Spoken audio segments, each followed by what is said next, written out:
Okay, I will call the February 15th, 2022 meeting of the Planning and Zoning Commission to order.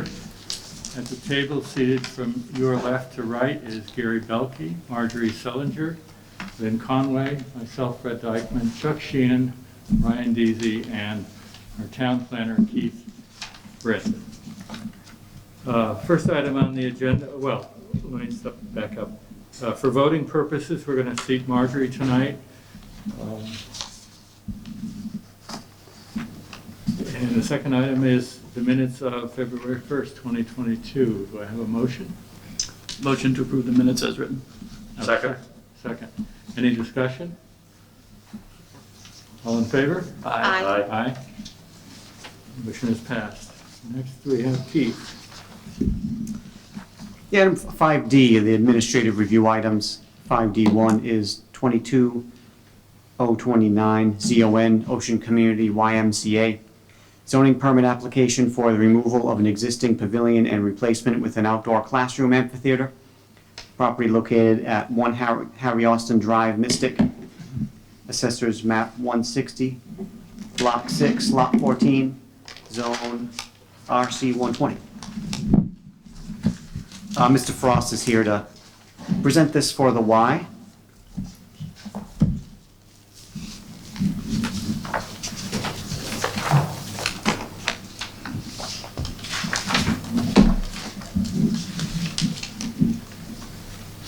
Good evening, everyone. In the record, Chad Frost from Kemp Frost Institute of Architecture, here on behalf of the Y.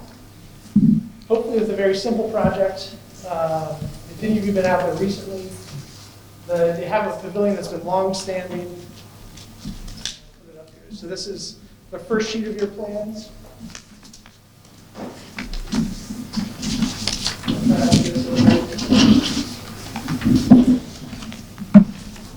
Which is the overall property. And just to point out, this is Harry Austin Drive, faces out on the road, the existing building, and then the beach down below. I apologize that I can't get it.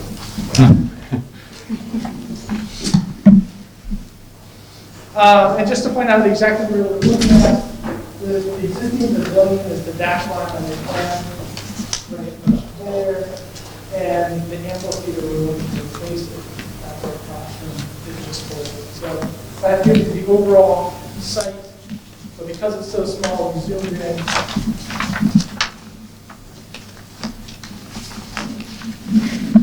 And just for reference, this is the corner of the parking lot. The shaded area on the bottom is the existing beach. And this dash line, that is the repair or replacement. So the pavilion has been cordoned off from public use for over the last year. It's got some significant structural issues going on. It needs to come down. The idea is that we're trying to replace a like use with another like use, but instead of putting up another structure that does obstruct views from the building and from some of the neighboring properties, we're looking to take that use of kind of gathering kids together for camp and move it just to the existing hillside. So there's a man-made slope that's around this kind of level area and tuck this amphitheater into it. So it's working with the existing topography, taking some stone, building it into the wall. And the quick construction detail is some large blocky stone. Simply terraced up the hillside. We have 5 courses to get enough seating area to be a comparable replacement for the pavilion and to allow for summer camp basically use. So as camp begins in the morning, the campers can be dropped off. This is the central place for them to be able to congregate and be given instruction in the morning and then kind of the final thing in the afternoon as well. As Keith mentioned in his report, this does not need a CAM, it is exempt from CAM. It is slightly into the non-infringement zone, and we have that line on the plan. However, we've noted that in the non-infringement definition, it does allow for things of public good, like public trails, greenways, boat access, water quality restoration. And This is a use that we think is consistent with the use of the trail. It is available for the public, just like the existing pavilion that's there currently as well. It's not going to be cordoned off and sanctioned. Obviously, it'll be used by the camp in the summer, but it's not inside of the paid experience, if you will, of the line. So it is available for the public after hours.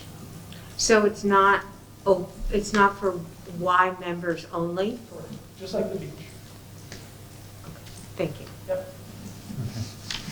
This is Ryan, just to confirm, I didn't see there's no lighting or anything that No you'd be lighting. adding to that? Okay. No, there's existing power and water at the pavilion. We will run that to another 20 feet to get to this location, but it's just for plugging in things and then rinsing off. Okay. But no overhead lighting or anything like that. Okay. And it is closer to the water because, That's where the natural hillside is. We can't do it exactly in the footprint of the existing pavilion, because that's obviously on level ground. And so there's an existing slope. It's about a 3 foot, 4 foot high slope that we're using to occupy it for the natural feature of the building. And obviously, if we dig a giant hole, if we did it exactly where the current pavilion currently is. Right? So there's your topography lines are running like this. The pavilion is right here. And so this is where the slope is, which is where you need to build an amphitheater. so where would the non-infringement area be? The line is right up there. So you're right on the edge? Just on the edge. And for reference of scale, right, that's a parking space. Yeah. You know, so this is not a big thing. It's just right on the edge of the infringement of the non-infringement. So again, we think it's a use that's allowed within it. Obviously, that's your discretion. And it just kind of clips it. We can't push it back further away because it just creates a big hole in the hillside. Can you make it smaller? We've stretched it to elongate it because, again, we're trying to accommodate enough kids to make it useful. If it's too small, it's not useful for a kid. How many children does it accommodate? 300? Wow. Or no, excuse me, 150, 300 lineal feet of wall. In some of the details, I noticed that you're going to use stone dust on the In between each terrace. in between the seating areas. Correct. How stable is that? In this instance, it should be stable because it's going to be a flat surface and it's not receiving any rainwater other than what falls directly in. There's nothing that's going to be from up high running across it. And it provides that soft surface that can infill in between the boulder stones as well. We don't want to use concrete, obviously. We don't want it to be. No. The center area at the lowest point, is that also stone That's dust? concrete pavement. That's concrete. And we did that, so again, we know this, we're at about elevation 4, and in the very large storm, we'll have water coming up to it. Oh, yeah. As we've seen in the last couple of months. And so we want that to be a permeable surface, but one that will stay and not sort of erode away if it gets in. Okay. So, one thing I don't believe you have in your packets are comments from the town engineer. So if this is approved, you recommend the stipulation that final plans shall be reviewed to the satisfaction of the town engineer. He had comments which were mainly about labeling things. He didn't object to the project.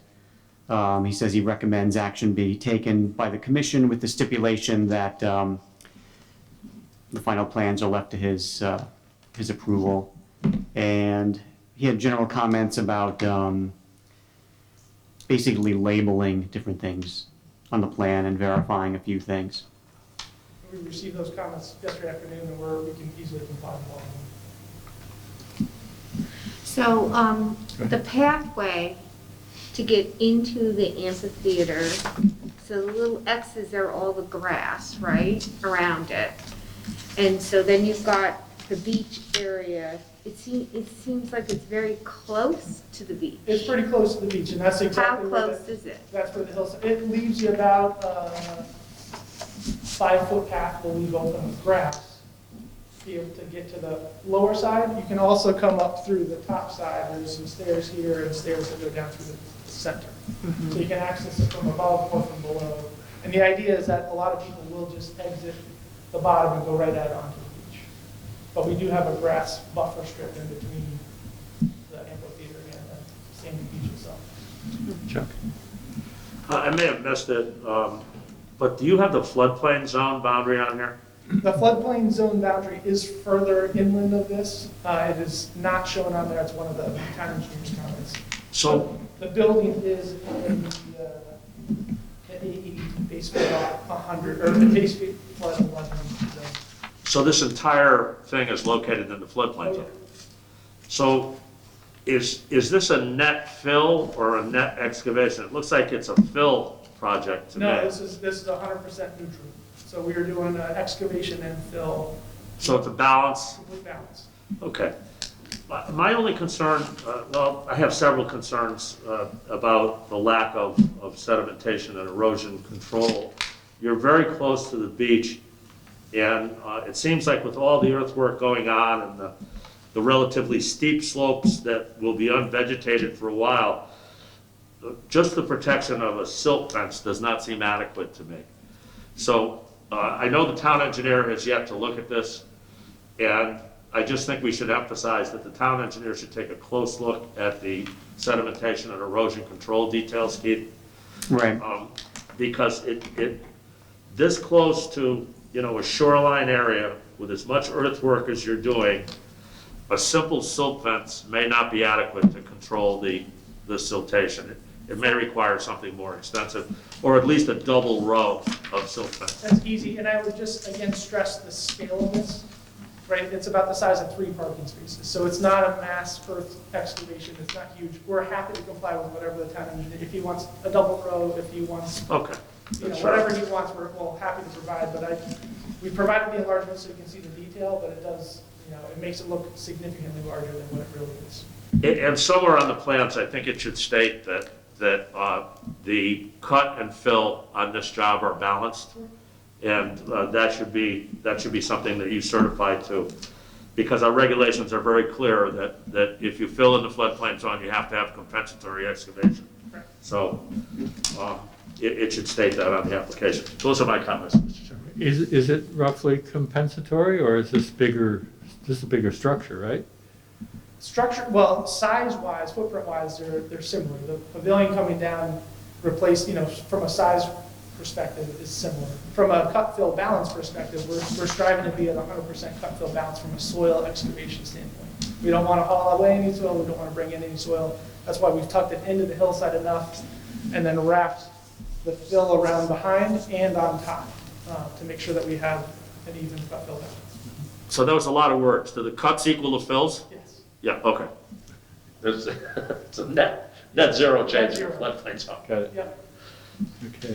And we're replacing what is now a sloped lawn that's fertilized, maintained, everything that goes right to the beach with a beach grass dune, which we do see as a net improvement. And so the top of the amphitheater, which is the highest level, is going to be level with the top of that slope. It's not going to come up.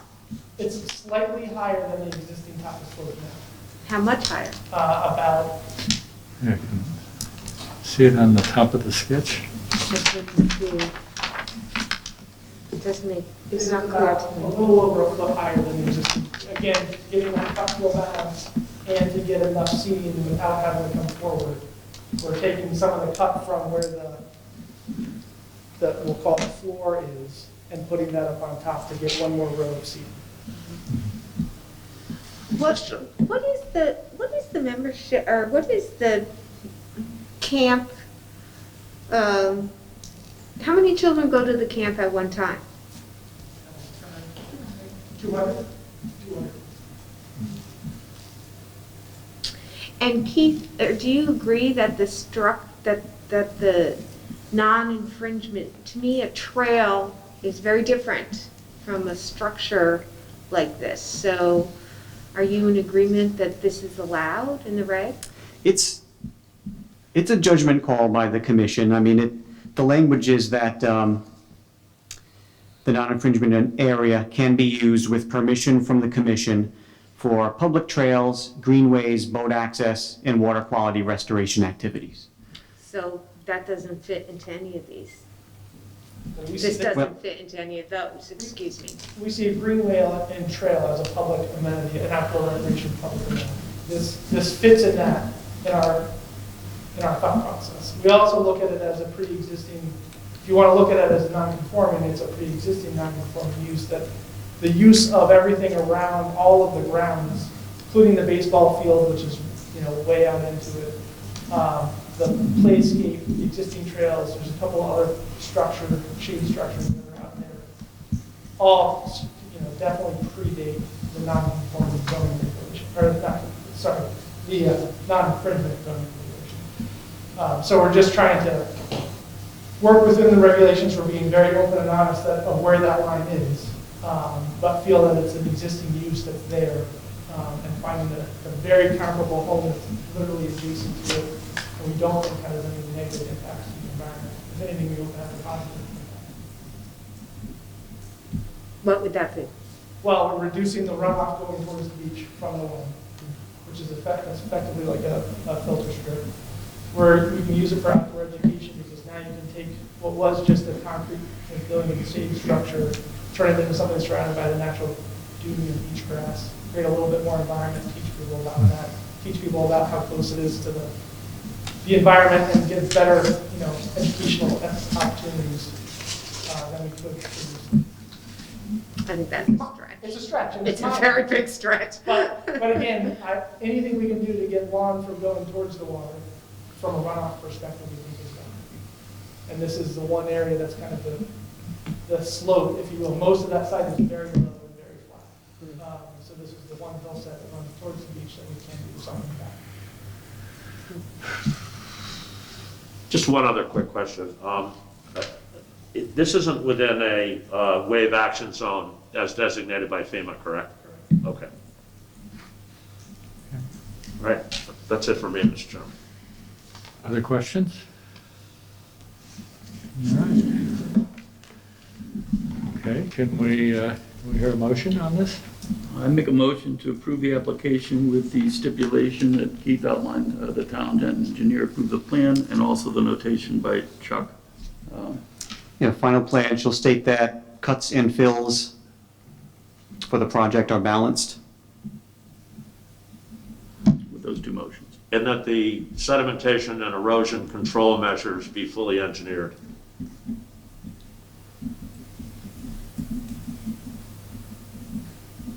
I second the motion, Mr. Chairman. Any other discussion? All in favor? Aye. Aye. Opposed? I'm going to say I oppose. Pardon? Oppose.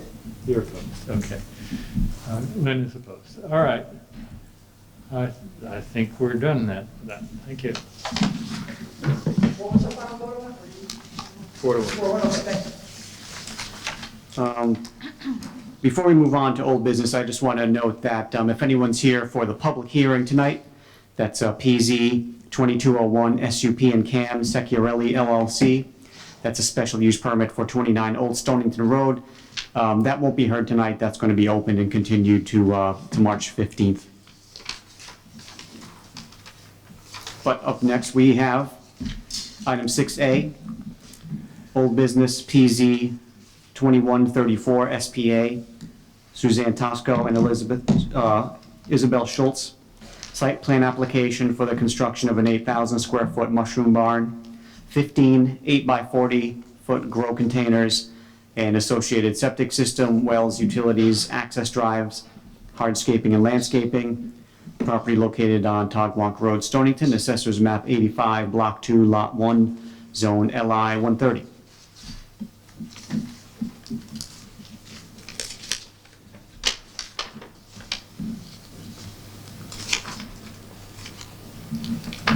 Good evening, Mr. Chair, members of the commission. I'm just setting up real quick to use the projector screen.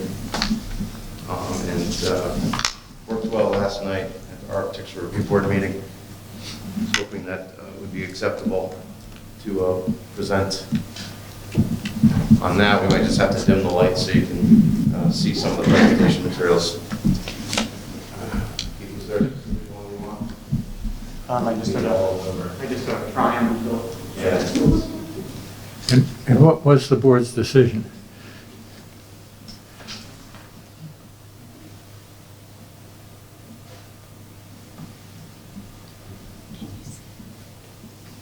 Thank you.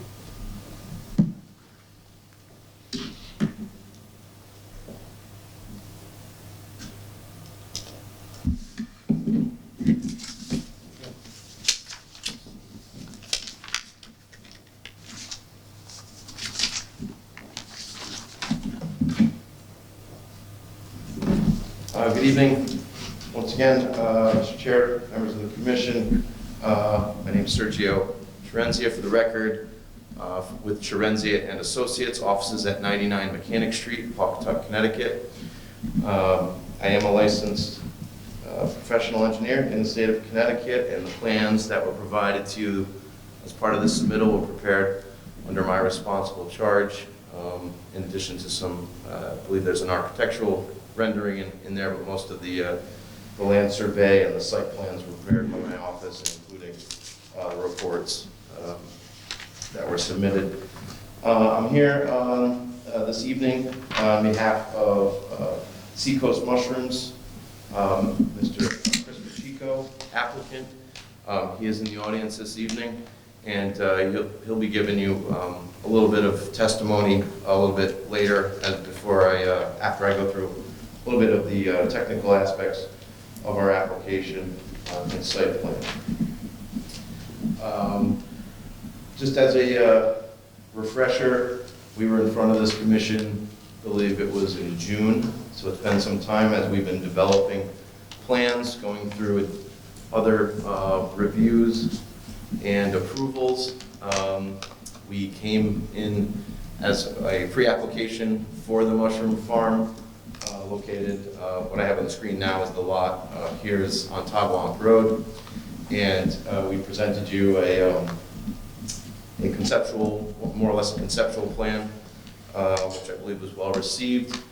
I believe you are also aware that prior to coming to you for the pre-app, Mr. Pacheco was successful in getting a zoning amendment approved for the for the zone, the LI zone. I'll bring that up real quick, just for reference. This property, you can see this band of magenta is the LI 130 zone, which the property is zoned, as well as properties to its north and its south. To orient you, I-95 along the south, this is accessed off of Tagwamp Road. For reference, some of you may know the D'Amato Business Park, Industrial Park off of Tagwamp. This is just north of that, and it's this property here with the two fields going longitudinally and latitudinally here. Mr. Pacheco was successful in getting a zoning amendment to add agricultural use to the LI 130 zone, which is the light industrial. Most of the properties surrounding this property to the north and south, although they're light industrially zoned, most of them are large residential properties. There's mostly residential use around here, and the farming use on this property and surrounding properties dates back over 100 years. You can see, as this populates back up, the town GIS map shows that this is currently and has been used for farm fields, mostly hay fields now, which are still hayed to this day. A little bit about Mr. Pacheco's business. He runs Seacoast Mushrooms. It's currently located at 319 Farm Home Road. He is outgrowing that space right now, and that's why we're in front of you this evening to permit a new mushroom farm. He intends to construct, and I will go into the but construct a mushroom barn with the containers as mentioned as the fruiting areas. That will allow him to conduct his business and do his farming, and I will emphasize that this is an agricultural use. He does run a business out of there, but does not sell the mushrooms on site. I want to make it very clear that he's trying to keep this as a very private establishment for his business. He gets a lot of attention and popularity with his mushroom business, and people tend to come visit. But you'll see when we get into the proposed site plan that we're going to be set back, and he's trying to keep this actually void of public so he can run an efficient business and agricultural operation. The property is 38.2 acres. As I mentioned, it's LI 130. And the agricultural use is allowed now through that zoning amendment in this zone. There's no buffers or setbacks applied for this use because it is agricultural. Any commercial uses do require certain buffers and setbacks, but there are no technically commercial uses on the property. And in addition to that, we're nowhere near with our proposal of where we're developing this site to any of those potential buffers or setbacks to neighboring property. We're going to be very centralized. I'll go right into the proposed plan. Sure, the right one here. So this is the same map. Overall, the areas in blue are the wetlands, and the areas outlined in red are the 100-foot upland review area. We have obtained a Inland Wetlands and Watercourses Commission approval, so we've gone through that step. As early as recent as last evening, we were in these chambers to review the architectural review. That has also been approved by that board, and we've also gone in front of the police commission, and I believe they had findings of no significant issues with the proposal.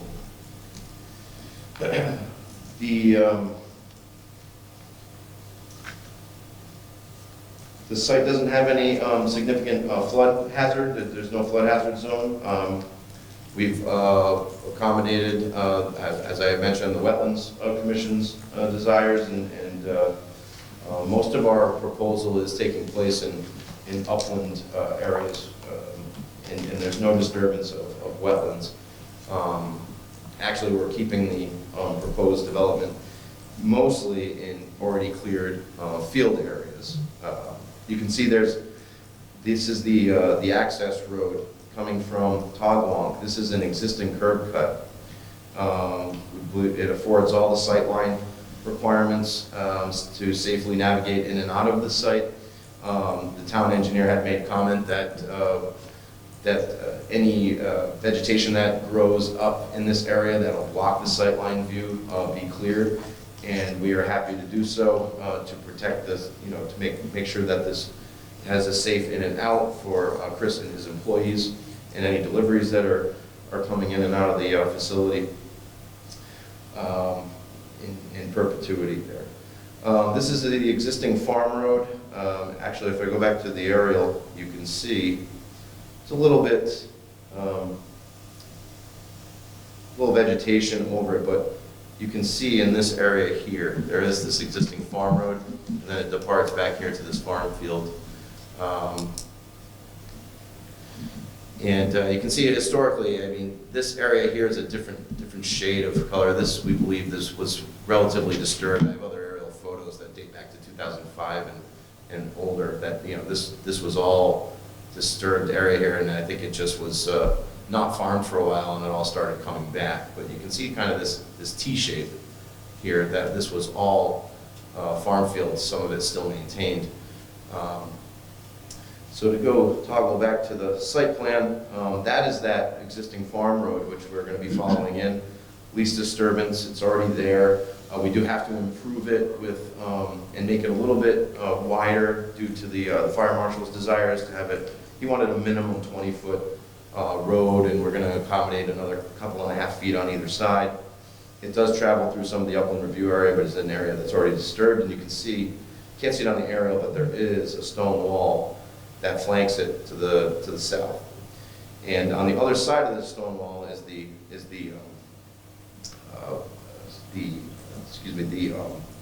farm field. And that's where we'll be bringing in the underground electrical utility from the road. There is there's an overhead utility that also runs through the property. I'm going to bring up the aerial again because it's easy to see from that there's this line that runs across the property. This is an aerial old electrical transmission line. We have not found, and nor has the title attorney found any rights to the power company to maintain that. However, we have consulted with Eversource, and they said they still maintain their rights to it. It's an abandoned line. It's not likely anyone's going to be using it anytime soon, and in fact, we asked them if we could connect to it for our electrical use because it was very accessible. The pole's right in the middle of the field, but they said that it was not feasible, so that's why we need to bring electrical in from the road. So that being said, our proposal does not have any structures underneath that overhead line or to inhibit any access to it. We don't feel like getting into a legal battle with the power company. Like on all likelihood, it will not be used for anything, but in the event it is, we are observing an area underneath it where they can still maintain access to that utility. So that is the line that goes diagonally across? This line here, it's got an OH, it's tough to see, but Got yes, it. this one that runs right across here. Thank you. Runs right through the wetlands, goes onto the adjacent property. We did find some easement language on the adjacent property, and that's kind of what we're using as a guide, even though we couldn't find anything. My survey manager, we did deed research back to the middle to late 1800s, and the deed did not reference any rights to it, but the adjacent property did. So we are observing that overhead line, not building any structures on it that would impede its access. My next sheet here, there we go. So this is a zoomed in of the area of where the development is taking place. To the left is that access road, and finally this is the terminus.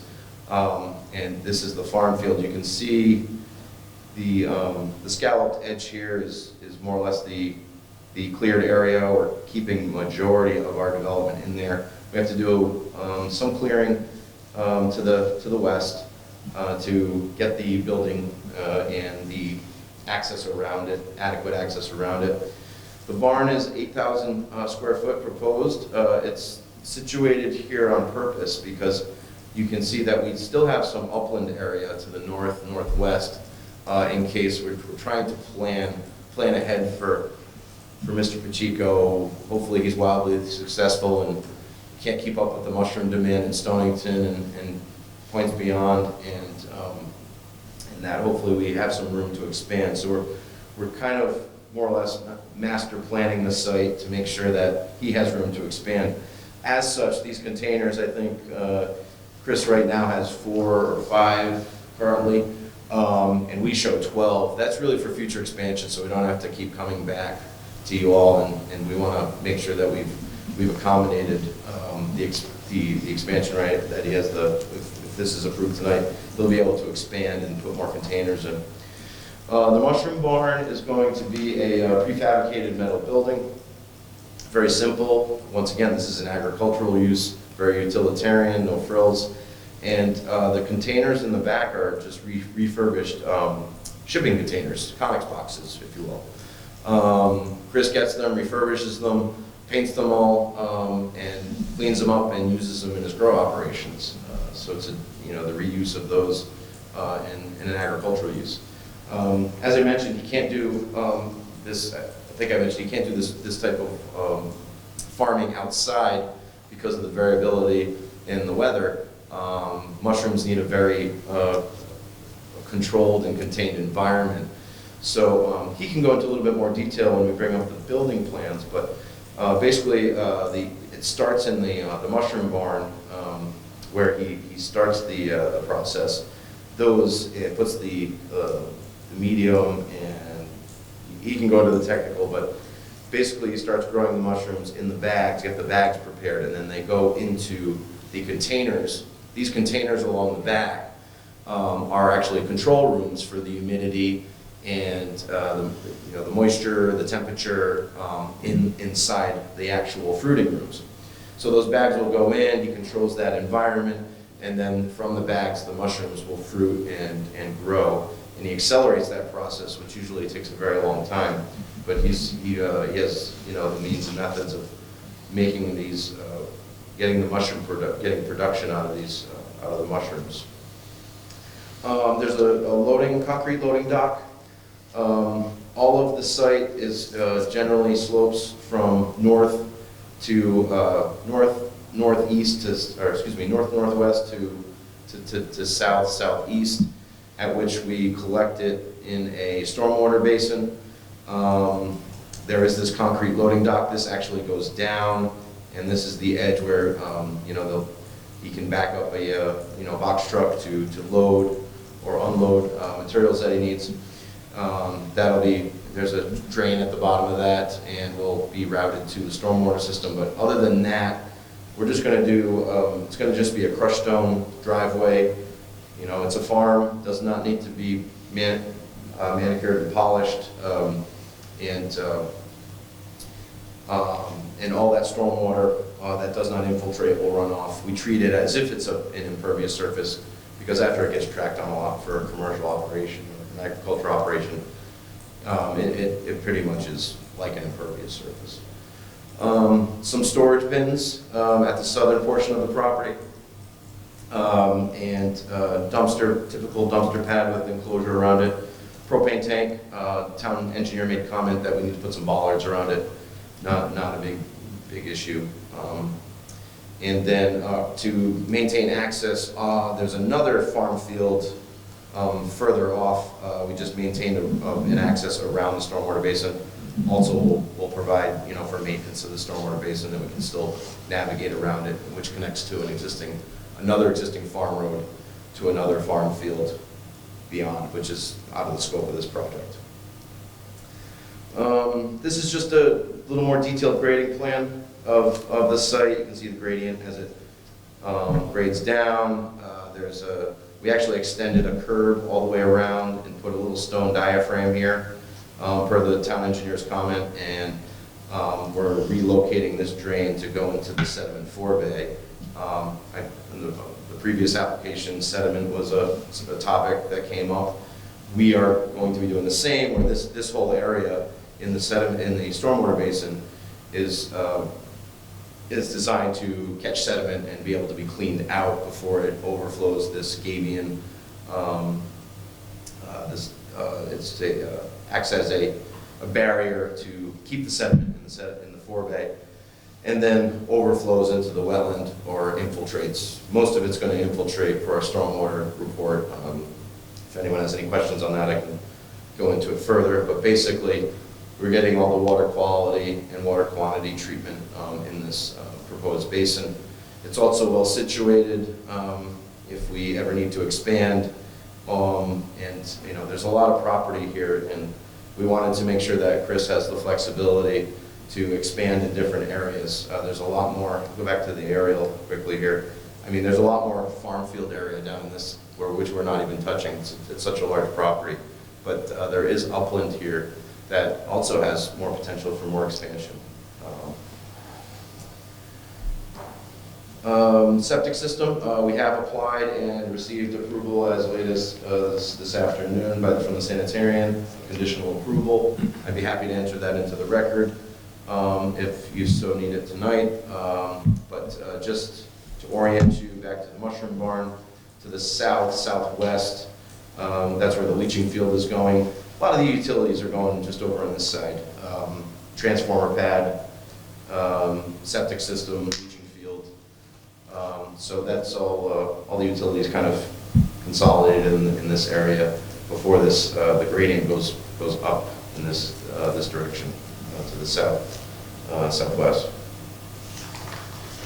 I think that generally covers a lot of the site.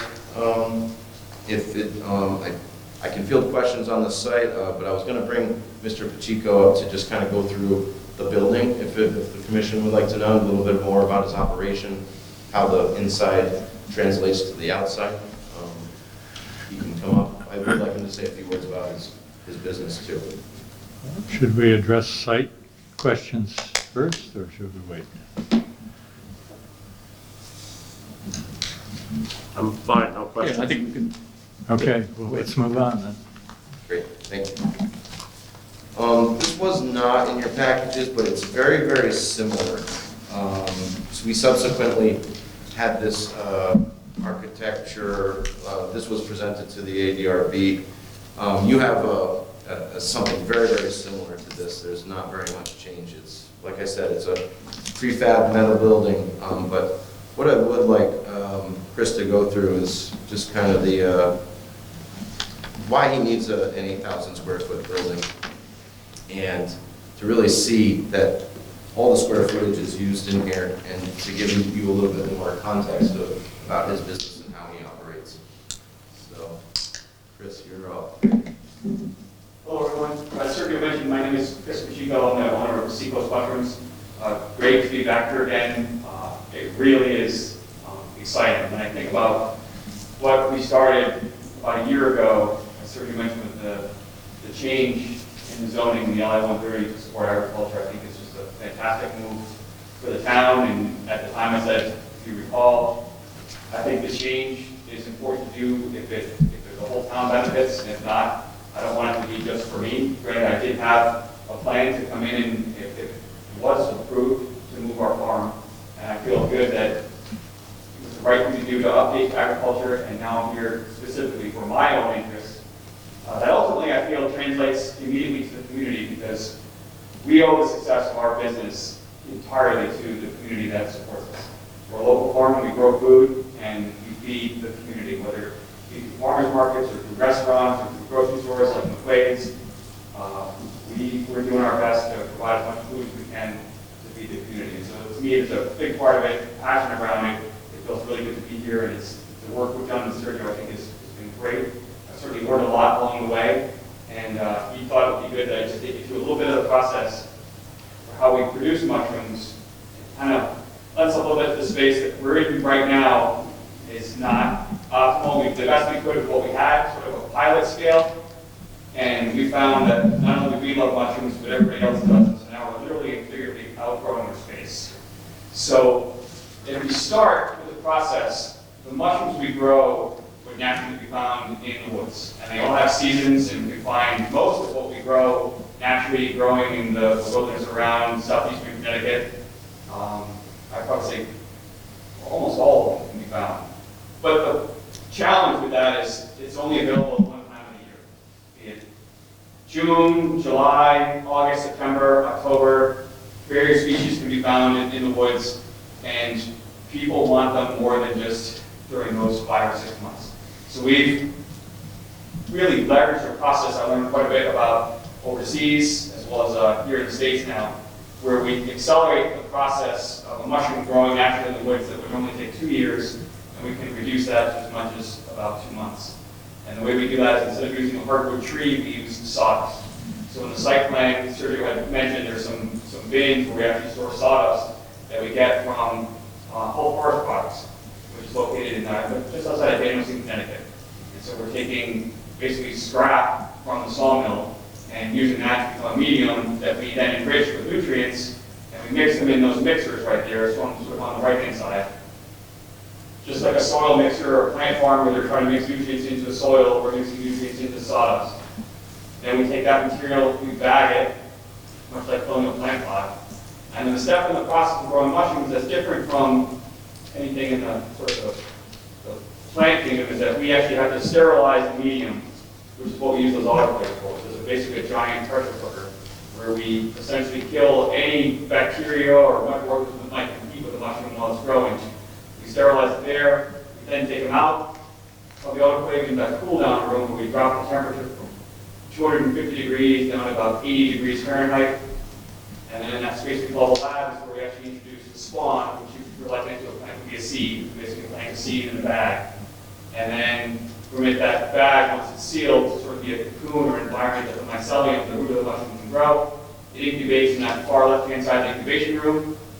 And then we take it out through the main corridor out to one of the grow rooms where we permit the mushroom to fruit and produce all the fruit bodies that everyone likes to enjoy. From there, they're harvested, they're brought into that cooler. You see that cooler there, and then we pack them and take them out to local restaurants, grocery stores, and the Stonington farmers market. So that's sort of a high-level overview of the whole process. And we're just at the point now where we've completely outgrown the space that we're, I think that, in a sense, if COVID had not occurred, we would hopefully have been here like 2 years ago. But we've just put out space, and I think the design, this layout is much better to support our operation. And happy to be back here.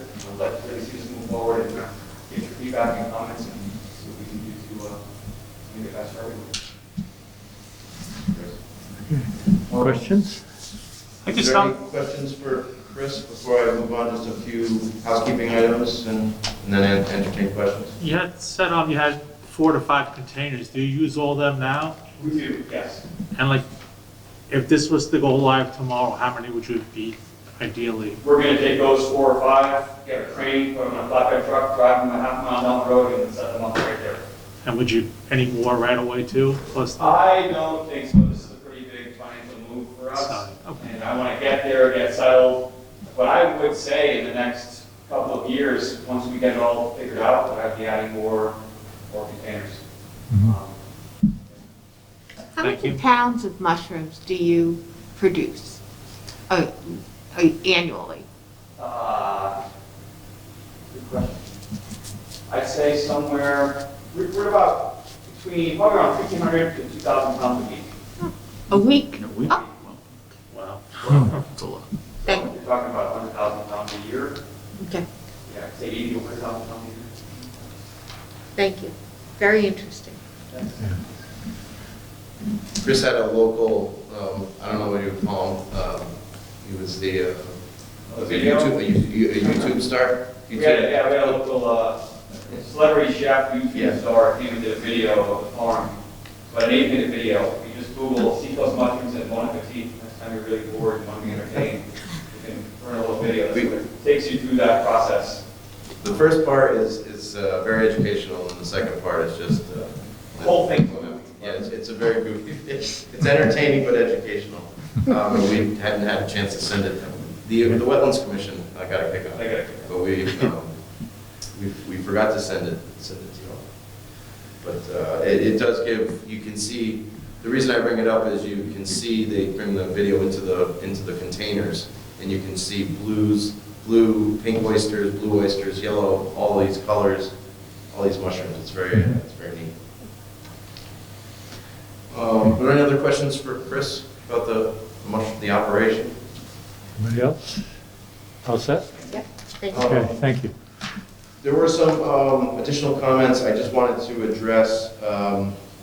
There is a A2 survey that was required. We did perform the survey. That shall be provided. We are so far interior to this site that there wasn't any critical boundary or setback issues, nor any bulk requirements that we couldn't meet.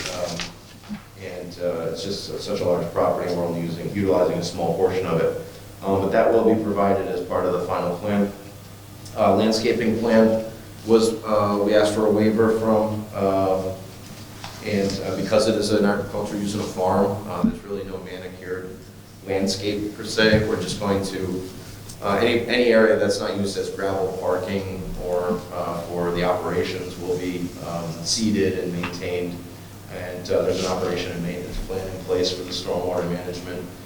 So it will be a stabilized site with just same as it is now, with anywhere that's not cleared that will remain forested, and anything that's disturbed will be grassed. lighting plan, we actually did, I worked with Chris to show some lighting. I can bring that up if anyone's interested, but once again, we're in such a remote location. We didn't feel a photometric plan would be critical to this. You're not going to be able to see this facility from the road. I have an exhibit that also, we took pictures from Todd Blanc and did some sightline kind of evaluations. There's no way this building is going to be visible from Todd Blanc. But we do have lighting, some lighting specs that Chris has on his current building, which he plans to use on this one, all full cutoff.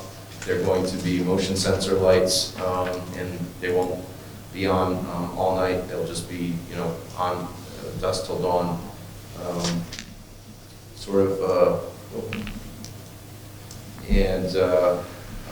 So although we don't have a photometric plan, we have added lighting to the plan. If anyone wishes to see that, I can show you. But basically, it's all down lighting for the safety and security of the facility, and in between the broken containers and the mushroom barn. Is this is, for the most part, a daytime operation? You're not running shifts in the middle of the night or anything like that, are you? It's daytime. Yes. We get to the point where running just in the middle of the night, it's going to be a really big business. I don't think I want to do it. So, daytime. We see like at 4 o'clock, it's 4:30, it's too dark in the winter time. Oh, sure. No. But you're not running a midnight to 7 a.m. shift or anything like that, no. There was a comment from the planner regarding, I did go over architecture review board. We did receive approval, conditional approval from ADRB. The natural diversity database, NDDB, there's a small portion of the property which is covered by the NDDB. Let me bring that up so you can see the line actually just off the page here. I'm not sure if those of you are familiar with the NDDB. It's the species of concern. We did receive a report from the state regarding a couple species of turtles. As I mentioned, we're outside of the NDDB. We're working in completely or mostly farm field areas where they're mostly in forested habitat, but we will heed the requirements of the state on that recommendation, on that requirement, excuse me. We do not need any state permits on this. This is all local. We've obtained our wetlands permit, as I mentioned, and we're seeking, obviously, the site plan approval from this evening, but we are happy to accommodate the state requirement, even though we don't need a state permit. There was a question if there was any manure used in the mushroom growth process. Unequivocally, no manure used. Chris mentioned it's a sawdust and it's enriched with grain, and it's a very organic type medium. And after it's spent, Chris didn't go into this, I don't think, but it's simply stockpiled on site, and it's generally a very good compost that you give or you sell to landscape. You sell them to landscape companies, and they love it because it's a great organic compost. And I think limited disturbance should encompass the underground. I think we changed that to move that LOD, which is in the middle of a farm field now. So it's just to encompass. We heard earlier concern for erosion controls. We have erosion controls around the entire site. A limit of disturbance with silt fence or straw wattle. And we'll need any other comment or any recommendation from the town engineer. The town engineer had a list of items. I subsequently met with Chris Greenlaw to address each and every one. I believe it's his recommendation, even in light of the comments that he provided. I think a lot of them were relatively minor. I'm happy to go over those in any type of detail because we have updated our plans to accommodate. I just ran out of time to get those to him. But I believe his recommendation was a conditional approval similar to the last application, that he got last look before final plan approval. And Chris is very detailed and very helpful with his commentary, so you guys are lucky to have him, and we have been, I usually meet with him ahead of a project and during a project to make sure that we've accommodated all of his recommendations, and so I believe he's comfortable with approving this conditionally if you are as well, and I'd be happy, like I said, to go through any of the details. If there's a certain specific thing that someone is concerned with, we can address it this evening. I believe that gets through most of the comments. I'll leave it to your town planner if he's got any other conditions or concerns for us to address. But I believe that concludes my presentation, and I'd be happy to open it up to comments this time. Okay, questions? I'm fine. No? Are you gonna have a sign, Sergio? We don't have one proposed as part of the application. However, Chris does have a sign on his current building that he will likely be relocating to this property and putting on the building. On the building, but not on a road, on the road. Nothing on the road, right?